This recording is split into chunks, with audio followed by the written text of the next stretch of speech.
Hi hello friends, ನಮಸ್ಕಾರ ಎಲ್ರಿಗೂ. ಹೇಗಿದ್ದೀರಾ? Welcome back to my YouTube channel. ಇವತ್ತಿನ ವಿಡಿಯೋದಲ್ಲಿ ನಾನು ಎಲ್ಲ ತರಕಾರಿ ಅಂದರೆ ವೆಜಿಟೇಬಲ್ ಮತ್ತು ಮೊಳಕೆ ಕಟ್ಟಿರೋ ಕಾಳನ್ನ ಯೂಸ್ ಮಾಡಿಬಿಟ್ಟು ಹೇಗೆ ಈ ಸಾಂಬಾರನ್ನ ಮಾಡೋದು ಅಂತ ಹೇಳ್ಕೊಡ್ತೀನಿ. ಇದಂತೂ ತುಂಬಾ ಟೇಸ್ಟಿಯಾಗಿರುತ್ತೆ. ಒಂದ್ಸರಿ ಟ್ರೈ ಮಾಡಿ ನೋಡಿ. ತಡ ಮಾಡೋದು ಬೇಡ, ಸ್ಟಾರ್ಟ್ ಮಾಡೋಣ. ಇಂಗ್ರೀಡಿಯೆಂಟ್ಸ್ ತೋರಿಸ್ತಾ ಇದ್ದೀನಿ. ಇಲ್ಲಿ ನಾನು ಒಂದು 10-15 ಬೀನ್ಸ್ ಕಟ್ ಮಾಡಿ ಇಟ್ಕೊಂಡಿದ್ದೀನಿ. ಒಂದು ದೊಡ್ಡ ಕ್ಯಾರೆಟು, ಹಾಗೆ ನವಿಲುಕೋಸು, ಆಲೂಗೆಡ್ಡೆ ಎಲ್ಲ ಸ್ವಲ್ಪ ದೊಡ್ಡ ದೊಡ್ಡದಾಗಿ ಕಟ್ ಮಾಡಿ ಇಟ್ಕೊಂಡಿದ್ದೀನಿ. ಹಾಗೆಯೇ ಒಂದು ಬೌಲಷ್ಟು ಮೊಳಕೆ ಕಟ್ಟಿರೋ ಕಾಳನ್ನ ತೊಗೊಂಡಿದ್ದೀನಿ. ಇಲ್ಲಿ ರುಬ್ಬೋದಕ್ಕೆ ನಾನು ಅಚ್ಕಾರದ ಪುಡಿ, ಧನಿಯಾ ಪುಡಿ, ಹಾಗೆಯೇ ಶುಂಠಿ 1-2 ಇಂಚಷ್ಟು, ಹಾಗೆಯೇ ಬೆಳ್ಳುಳ್ಳಿ, ಕೊತ್ತಂಬರಿ ಸೊಪ್ಪು, ಟೊಮೊಟೊ ತೊಗೊಂಡಿದ್ದೀನಿ. ಇದ್ರ ಜೊತೆಗೆ ಕಾಯಿ ತುರಿದಿಟ್ಕೊಂಡಿರೋಂತಹ ಕಾಯಿನ ತೊಗೊಂಡಿದ್ದೀನಿ, ಒಂದು 3-4 ಟೇಬಲ್ ಸ್ಪೂನಷ್ಟು.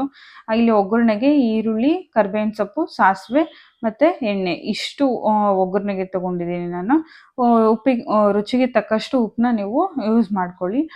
ಇಲ್ಲಿ ನಾನು ರುಬ್ಬೋದಕ್ಕೆ ಏನೇನು ತೋರಿಸ್ದೆ ಅಲ್ಲ ಆವಾಗಲೇ ಐಟಮ್ಸ್, ನಾನು ಟೊಮೊಟೊ ಮತ್ತು ಕೊತ್ತಂಬರಿ ಸೊಪ್ಪು, ಹಾಗೆಯೇ ಬೆಳ್ಳುಳ್ಳಿ, ಶುಂಠಿ, ಕಾಯಿ ತುರಿ, ಧನಿಯಾ ಪೌಡರು, ಹಾಗೆಯೇ ಚಿಲ್ಲಿ ಪೌಡರು, ಇದನ್ನೆಲ್ಲನ ನಾನು ರುಬ್ಬೋದಕ್ಕೆ ಹಾಕ್ಕೊತಾ ಇದ್ದೀನಿ.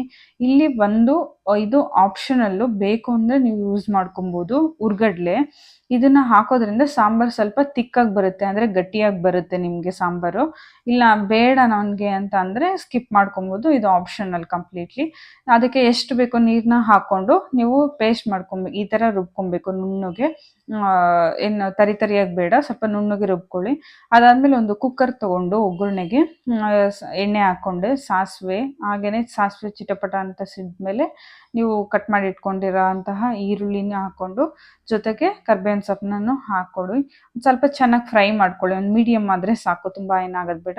ಅದಾದಮೇಲೆ ಮೊಳಕೆ ಕಟ್ಟಿರೋ ಕಾಳನ್ನ ವಾಶ್ ಮಾಡಿ ಇಟ್ಕೊಂಡಿದ್ದೆ ನಾನು ಅದನ್ನು. ಸೊ ಆ ಕಾಳು ಮತ್ತು ನಾನು ಏನೇನು ತರಕಾರಿ ತೋರಿಸ್ದೆ, ನವಿಲುಕೋಸು, ಆಲೂಗೆಡ್ಡೆ, ಹಾಗೆಯೇ ಕ್ಯಾರೆಟು, ಬೀನ್ಸು, ಇದೆಲ್ಲ ತರಕಾರಿನೂ ಹಾಕಿಬಿಟ್ಟು ಎಣ್ಣೆಯಲ್ಲೇ ಒಂದು ಸ್ವಲ್ಪ ಹೊತ್ತು ಚೆನ್ನಾಗಿ ಫ್ರೈ ಮಾಡ್ತೀನಿ. ಇದನ್ನು ಒಂದು 2-3 ನಿಮಿಷ ನೀಟಾಗಿ ಎಣ್ಣೆಲೆ ಹಿಂಗೆ ಫ್ರೈ ಮಾಡಿದ್ರೆ ಸಾಕು. ಇದು ಸ್ವಲ್ಪ ಹಸಿ ಸ್ಮೆಲ್ಲೆಲ್ಲ ಹೋಗಬೇಕು, ಆ ರೀತಿ ಚೆನ್ನಾಗಿ ಫ್ರೈ ಮಾಡ್ಕೊಳ್ಳಿ. ಇಲ್ಲಿ ನೀವು ನಾನು ಮೊಳಕೆ ಕಟ್ಟಿರೋ ಕಾಳನ್ನ ಯೂಸ್ ಮಾಡಿದ್ದೆ, ಅದ್ರ ಬದಲು ಬೇಳೆ ಬೇಕಂದ್ರೂ ನೀವು ಯೂಸ್ ಮಾಡ್ಕೊಬೋದು. ಇದು ಹಾಕಿದ್ರೆ ತುಂಬ ಟೇಸ್ಟಿಯಾಗಿ ಚೆನ್ನಾಗಿ ಬರುತ್ತೆ. ಇದು 2-3 ನಿಮಿಷ ಫ್ರೈ ಆದಮೇಲೆ ಏನು ರುಬ್ಬಿಟ್ಕೊಂಡಿರ್ತೀರಲ್ಲ ಪ್ಯೂರಿ, ಅದನ್ನು ನೀವು ಇದಕ್ಕೆ ಹಾಕಿ ಚೆನ್ನಾಗಿ ಮಿಕ್ಸ್ ಮಾಡಿ. ಇದು ಅಷ್ಟೇ, ಹಸಿ ಸ್ಮೆಲ್ಲೆಲ್ಲ ಹೋಗಬೇಕು. ಆ ರೀತಿ ಒಂದು ಸ್ವಲ್ಪ ಚೆನ್ನಾಗೆ ಮಿಕ್ಸ್ ಮಾಡ್ಕೊಳ್ಳಿ, ಒಂದು ಸ್ವಲ್ಪ ಬಿಡಿ ಅದರಲ್ಲೇ.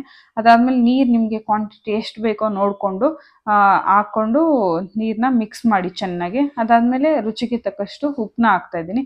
ನೀವು ಯಾವಾಗಲೇ ಆಗಲಿ ಈ ರೀತಿ ಸಾಂಬಾರುಗಳ್ನ ಮಾಡ್ತಾ ಇದ್ದೀರಾ ಅಂತ ಅಂದರೆ ಆಗ ಕಲ್ಲುಪ್ಪು ಅಂದರೆ ರಾ ಸಾಲ್ಟ್ನೇ ಸ್ವಲ್ಪ ಯೂಸ್ ಮಾಡಿ, ಸೊ ದಟ್ ಟೇಸ್ಟ್ ಚೆನ್ನಾಗಿ ಬರುತ್ತೆ. ಸೊ ಇದೆಲ್ಲ ನೀರು ಎಷ್ಟು ಬೇಕೋ ಕ್ವಾಂಟಿಟಿ ಹಾಕ್ಕೊಂಡು 1-2 ಕುದೀಲಿ ಅದು, ಯಾಕಂದರೆ ಹಸಿ ಸ್ಮೆಲ್ಲೆಲ್ಲ ಹೋಗಬೇಕು ಚೆನ್ನಾಗಿ. ಮತ್ತು ಅದಕ್ಕೆ ಮಸಾಲೆ ಇಟ್ಕೋಬೇಕಂದ್ರೆ 1-2 ಕುದಿಸಿ ಆಮೇಲೆ ಕುಕ್ಕರ್ ಕ್ಯಾಪ್ ಹಾಕಿ ಒಂದು 3-4 ವಿಷಲ್ ಹಾಕ್ಸಿದ್ರೆ ಸಾಕು. ಈ ಥರ ಟೇಸ್ಟಿಯಾಗಿರೋ ಚೆನ್ನಾಗಿ ಇರೋಂತಹ ಸಾಂಬಾರು ರೆಡಿ ಆಗುತ್ತೆ ನಿಮಗೆ ರುಚಿಯಾಗಿ. ತುಂಬಾ ಚೆನ್ನಾಗಿತ್ತು. ನೀವು ಒಂದ್ಸರಿ ಟ್ರೈ ಮಾಡಿ, ಹೇಗಿತ್ತು ಅಂತ ಕಮೆಂಟ್ ಸೆಕ್ಷನಲ್ಲಿ ತಿಳಿಸಿ. Thank you.